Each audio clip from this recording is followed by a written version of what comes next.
芒果鮮蝦沙拉，新鮮蝦仁2克，芒果1到2個，3到1克，樹幹牛黑小方向6個角可，橄欖油2湯匙，龍薑汁1湯匙，薑黃1茶匙，鹽2分1茶匙，黑胡椒細細塊1茶匙，芥末紫醬2份1茶匙。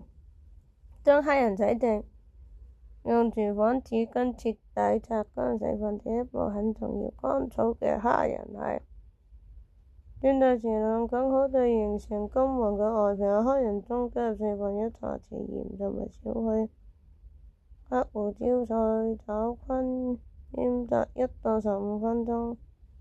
小肥初步入味，把芒果洗淨，用果核切下2半，用刀在果肉上劃十字花刀，注意不要切到果皮，然後將芒果放入花狀，用刀將果肉取下，切成適當大小嘅塊狀。生菜葉用清水洗乾淨之後，然後用手撕成大小合適嘅片狀。紫甘藍洗淨，切成細絲。小番茄洗淨，對半切開。取一平底鍋，倒入1湯匙橄欖油，火中加熱。當油熱後，放入醃好嘅蝦仁，煎至兩面呈粉紅色，並且熟透大約每面煎2到3分鐘，具體時間可以根據蝦仁大小調整。跟住攞出嚟備用。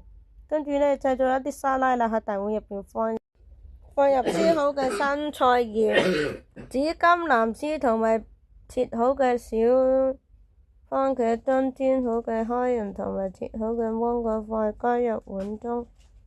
喺小碗中依次加入1湯匙橄欖油、1湯匙檸檬汁、1茶匙泡沫4份1茶匙鹽、4份1茶匙黑胡椒碎同埋2份1茶匙芥末紫醬。用小匙將調味料充分攪拌均勻，直到蜂蜜完全溶解。調味汁融合成均一嘅狀態，將調味汁均勻地淋喺沙拉上，用筷子或者匙子輕輕翻拌沙拉，使每一種食材都均勻地裹上調味汁。將拌好嘅芒果鮮蝦沙拉裝上即可享用。